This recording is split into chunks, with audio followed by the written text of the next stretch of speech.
I'm on my other trip to Ho Chi Minh City, and I'm using this time to share some contemplations of Dhamma that happened to me last night, and today early in the morning I'm still kind of under impression. Yesterday I had some sharing conversation with another Tabarwa member who is also Westerner, and she's a nun. And she told me about the COVID time when she was staying in the main Tabarwa center in Tan Lin in Myanmar. And during the third wave, apparently, Sayadaw decided to open a COVID Dhamma hospital. As a rule, already for quite some years, we have just Dhamma hospital, a hospital where the treatment is given not only by medicine, but by Dhamma, by practice of meditation, or those who can't practice, who don't still have this skill, this ability to practice meditation. This is still very wholesome and useful, beneficial to listen to Dhamma, continuously listen to Dhamma. So there are speakers and people keep listening to the teachings of Sayadaw, and this is what proves also helpful to improve the health condition of patients who are staying there in the Dhamma hospital. And although Tabarwa was kind of magically protected, probably by Dhamma, hopefully by merits, by doing good deeds, so that there were no many death cases during the first stages of COVID. At some point, Sayadaw decided to open a COVID Dhamma hospital because there were also requests from the outside for people to come and stay. And when the hospital was opened, this Sayalay decided to come and volunteer there, as she had had previous experience of working in the Dhamma hospital, and she did some manipulations with the patients like a doctor, like a nurse, like a doctor. She felt confident to come and offer her help. So she had to be in the risk zone, and she didn't have any special set of costume to protect herself. She just had a regular mask. And she announced to other volunteers, foreigners who were staying in the same building with her, that she was going to do that, and if they had any concern, she would move out from the room. And she did. She was sleeping in the meditation hall, and she told them which bathroom she would use by herself, the shower. And she had to change. She dedicated a specific set of robes to use in that COVID hospital, and then she would change to go out and be in the center for other activities. She would change into another robe, and she kept doing like this. And although she came with some passion and ambition to be helpful directly for the lives and health of the patients, she ended up doing lots of kind of unpleasant job. She would clean everything that was dumped in a wet room, like medical materials, some clothes, some used diapers, the leftovers of food, like all was just piled up together. And she had just to clean it and do some other stuff where it was just left as not the most important, as not the most urgent, and she would just do that. It's possible when you come and you want to do one thing but you end up doing the other. It's possible to do it once. Our teacher Sayadaw Tamasara says that it's easy to do something once, but it is difficult to do continuously. And this is her case. She continued doing so. She continued risking her life, at least her health, but also her life, going to that COVID hospital and just doing the dirty work. I admired listening to her experience last night, and she wasn't any arrogant or something like, why would you be arrogant about cleaning the toilets or something, right? You can be, because this story is in the past and her experience is here in the present, and she could do what others couldn't, what others would refuse doing. And she kept doing it continuously, under risk. I see the strong determination on her mind. I see the strong paramis and Brahma Viharas that she was developing, that she was, as Buddha says, we should try to make arousal of the wholesome states of mind and then maintain that. So this is what she was doing. And naturally, as mind likes to compare, the comparison came to my mind, comparing my own good deeds and hers.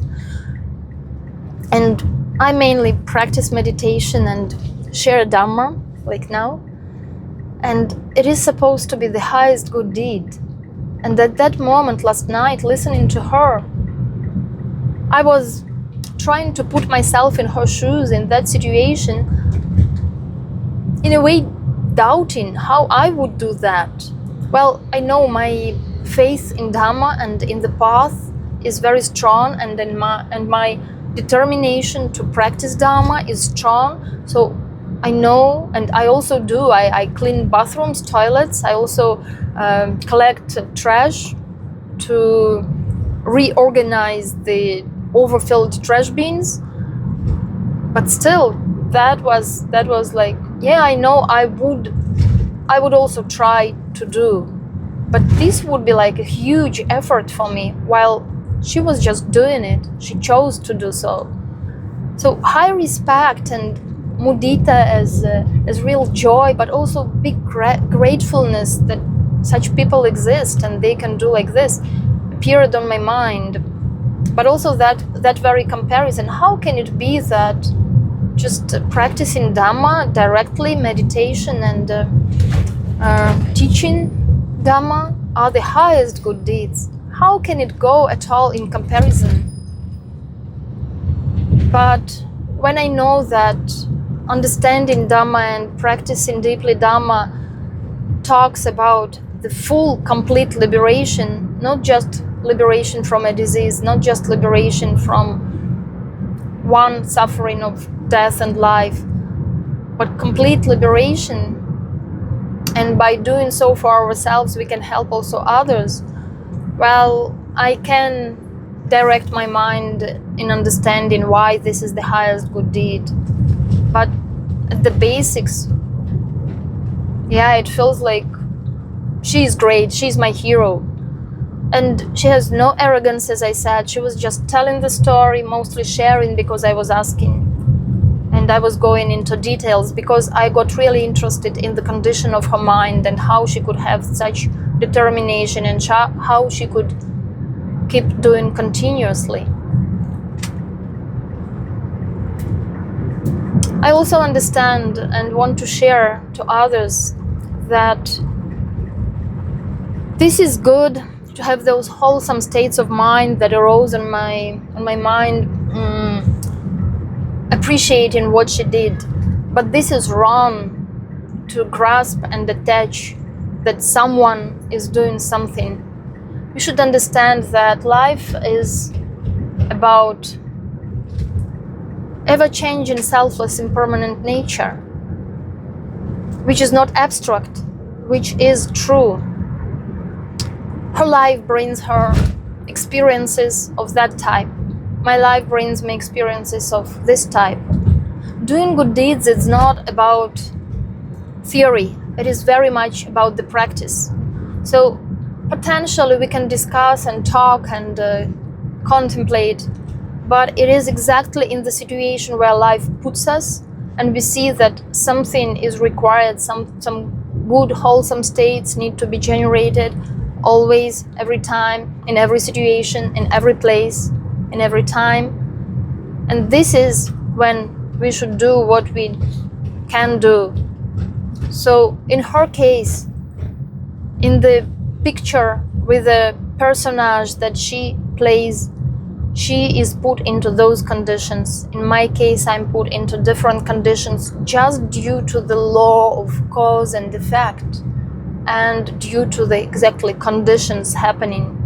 We are put into different situations, not because one is better, stronger on the mind and can be in one type of situations, the other is better, stronger in some skill and ability to understand higher Dhamma, and this is why not because one is worse, one is better, just because the ever-changing, selfless, impermanent nature follows the pattern of sankharas. Sankharas, they are arising and disappearing. They are making the impermanent nature. So we should have the right understanding, not someone and not something, but only the nature of happening that makes a situation like this or like that. We should not grasp as someone doing this, another one doing that. We should understand people, doings, events are to use only, to experience only. And keep doing what we can do.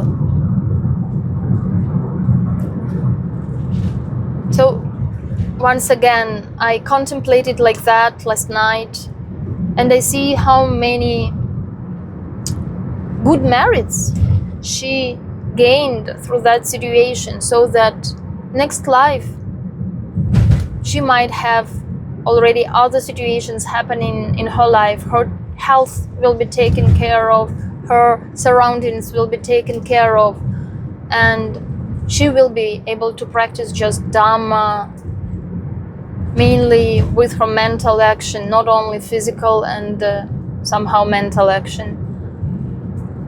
Probably this is what I had experienced before, since my conditions are softer, milder, and I just can keep practicing and contemplating.